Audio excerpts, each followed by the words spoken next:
कांग्रेस विधायक की गिरफ्तारी की पूरी कहानी आपको बता देते हैं। कल से सोशल मीडिया में वायरल है। इसको लेकर राजनीति भी शुरू हो गई है। आरोप प्रत्यारोप का दौर भी शुरू हो गया है।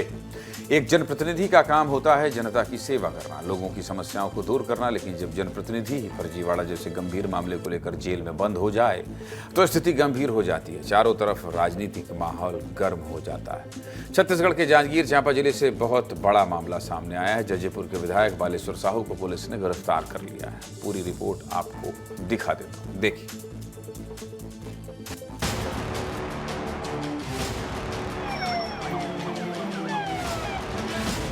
लाखों का फर्जीवाड़ा, विधायक जी गिरफ्तार। विधायक बालेश्वर साहू पर लाखों रुपए की धोखाधड़ी का आरोप लगा है। विधायक बालेश्वर साहू और उनके एक सहयोगी गौतम राठौर पर पुलिस ने मामला दर्ज किया था। सबसे पहले ये धोखाधड़ी का पूरा मामला क्या है, चलिए आपको विस्तार से बता देते हैं। साल 2015 से 2020 के बीच बालेश्वर साहू बमहनी डीही सहकारी बैंक में मैनेजर थे, जबकि दूसरा आरोपी गौतम राठौर तब विक्रेता के पद पर था। आरोप है कि दोनों ने मिलकर किसान क्रेडिट कार्ड से लोन दिलाने का झांसा दिया और किसान राजकुमार शर्मा का बैंक अकाउंट खुलवाया। इसके जरिए 23 लाख रुपए का लोन आया, जिसे विधायक जी ने अपने अकाउंट में ट्रांसफर करा लिया। इसके बाद समय समय पर फर्जी हस्ताक्षर और अंगूठा लगवाकर विधायक जी पैसा निकालते रहे और 5 साल में किसान राजकुमार शर्मा के बैंक अकाउंट से कुल 42,78,000 रुपए निकाल लिए गए। जब पीड़ित ने पुलिस में शिकायत दर्ज कराई तो मामले की जांच शुरू की गई, जिसमें कई सबूत बालेश्वर साहू के खिलाफ मिले। फिर इस आधार पर पुलिस ने एफआईआर दर्ज की। पूरी कार्रवाई को लेकर क्या कह रहे हैं पुलिस के अधिकारी, सुन लीजिए। बालेश्वर साहू और गौतम राठौर, इन दोनों के द्वारा प्रार्थी राजकुमार शर्मा का एक केसीसी अकाउंट खुलवाया गया और उसमें लोन 23 लाख रुपए लगभग लोन आया और उस लोन को बालेश्वर साहू ने अपने अकाउंट में ट्रांसफर करा लिया। इसके अलावा समय समय पर पिछले 4-5 साल में बालेश्वर साहू ने फर्जी स्लिप, जिसमें इसके फर्जी साइन और परिवार के अंगूठा निशान के द्वारा सहकारी समिति बैंक से और 22 लाख रुपए आहरण किए गए। तो कुल मिला के 42,78,000 रुपए फर्जी तरीके से प्रार्थी के अकाउंट में बालेश्वर साहू ने ट्रांसफर कराए। जब पुलिस की शुरुआती जांच में विधायक बालेश्वर साहू दोषी पाए गए तो गिरफ्तारी से बचने के लिए विधायक जी पहले हाईकोर्ट गए थे और कोर्ट के आदेश के बाद उन्हें पहले गिरफ्तार नहीं किया गया था। लेकिन सीजीएम कोर्ट में मामला चलने के बाद बालेश्वर साहू की जमानत याचिका खारिज हो गई और उन्हें गिरफ्तार करके जेल भेज दिया गया।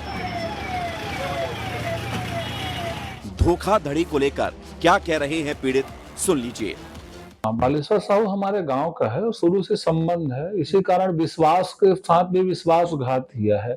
जिससे विश्वास नहीं रहेगा आदमी, उससे कैसे धोखा कर सकता है। 2019 में केसीसी निकाले थे और 2015 से 2020 में कोऑपरेटिव बैंक में अपनी खाता है मेरी और मेरी माँ और मेरी श्रीमती की, तो उसमें फर्जी अंगूठा और फर्जी साइन करके इन्होंने पैसा निकाला था। तो उसी के लिए यहाँ हमने केस किया था, जिसमें माननीय न्यायालय ने उनको अभी जेल प्रवेश कराया है। फिलहाल मामला कोर्ट में है और कोर्ट के फैसले के बाद पूरी तस्वीर साफ हो जाएगी। लेकिन अभी विधायक बालेश्वर साहू को कुछ दिनों तक जेल में ही रहना पड़ेगा।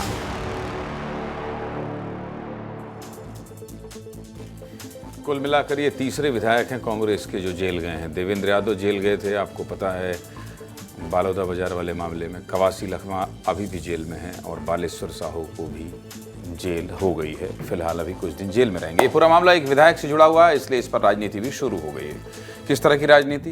गिरफ्तारी के विरोध में कांग्रेस सड़क पर उतर आई है। शक्ति जिले में कांग्रेस ने प्रदर्शन किया है, जिसमें पूर्व कैबिनेट मंत्री उमेश पटेल और चंद्रपुर विधायक रामकुमार यादव शामिल हुए। नेता प्रतिपक्ष डॉक्टर चरणदास महंत ने भी एक्स पर पोस्ट करके निशाना साधा है और विधायक बालेश्वर साहू की गिरफ्तारी को राजनीतिक प्रतिशोध का हिस्सा बताया। नेता प्रतिपक्ष के पोस्ट पर मुख्यमंत्री विष्णुदेव साय ने पलटवार भी किया है और जवाब देते हुए कहा कि हमारी सरकार बदले की भावना से काम नहीं कर रही है। क्या कह रहे हैं मुख्यमंत्री विष्णुदेव साय और पूर्व कैबिनेट मंत्री उमेश पटेल, सुनिए। उनका तो समय आया था 5 साल, 5 साल आया था ना, अब हम लोग का समय है और हम लोग कोई बदले की भावना से कार्रवाई नहीं कर रहे हैं। और जो विधायक जिनकी गिरफ्तारी हुई है वो पहले विधायक बनने के पहले सहकारी बैंक में काम करते थे। उन्होंने दूसरों के नाम से फर्जी लोन लिया है जो प्रमाणित है, और पहले कोर्ट ने राहत दी थी, लेकिन कल उनका जमानत खारिज हो गया है और वो मतलब जेल गए। जो आरोप लगा है भारतीय जनता पार्टी और यहाँ के जो लोकल नेता हैं, ये दुर्भावनापूर्वक इसमें आरोप लगाया गया था।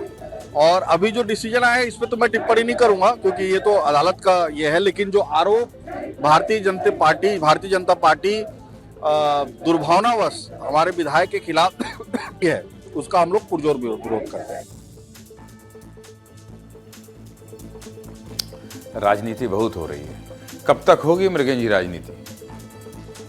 देखिए, इस पूरे मामले को थोड़ा समझना होगा। मैं संक्षेप में बताऊंगा कि ये जो मामला है वो उस समय का है जब बालेश्वर साहू विधायक नहीं थे, और कांग्रेस आज ये कह रही है कि कांग्रेस विधायक को टारगेट किया जा रहा है। कुल मिलाकर पुराने मामले को लेकर, क्योंकि आज बालेश्वर साहू विधायक हैं, इसलिए कांग्रेस इसको मुद्दा बना रही है। दूसरी बात यह है कि आपने भी बताया तीसरे विधायक हैं जो जेल गए हैं, तीनों के अलग अलग मामले हैं। करप्शन के मामले में 2 विधायक जेल में, ये बड़ी चीज़ हो जाती है। और कांग्रेस क्योंकि विपक्ष में है, लगातार कर रही है। और बालेश्वर साहू का जो पूरा मामला है उस समय कांग्रेस की सरकार भी रही है 2018 से 2020 तक, 2015 से 20 का ये मामला है। कांग्रेस की सरकार में मामला दबा था। जब बीजेपी की सरकार आई तो पीड़ित सामने गए, उन्होंने शिकायत की, उसकी जांच की गई, उसके बाद कोर्ट ने जमानत आवेदन को भी अस्वीकार कर दिया। कुल मिलाकर ये जो प्रक्रिया है, कांग्रेस इसे राजनीतिक मुद्दा बना रही है, लेकिन कांग्रेस के पास वो तर्क नहीं है, वो तथ्य नहीं है जिसके आधार पर वो अपने विधायक को बचा सके। बीजेपी लगातार कह रही है कि बिना किसी लाग लपेट के जो दोषी है उस पर कार्रवाई होगी। हमने पिछले विधानसभा सत्र में भी सुना था, उस समय जब ये मामला चल रहा था तो ये चर्चा थी कि क्या बालेश्वर साहू विधानसभा में आएंगे, क्योंकि उस समय भी गिरफ्तारी की बात थी। उस समय वो हाई कोर्ट गए थे, बाद में पूरा मामला हुआ और जो उनकी गिरफ्तारी की गई है।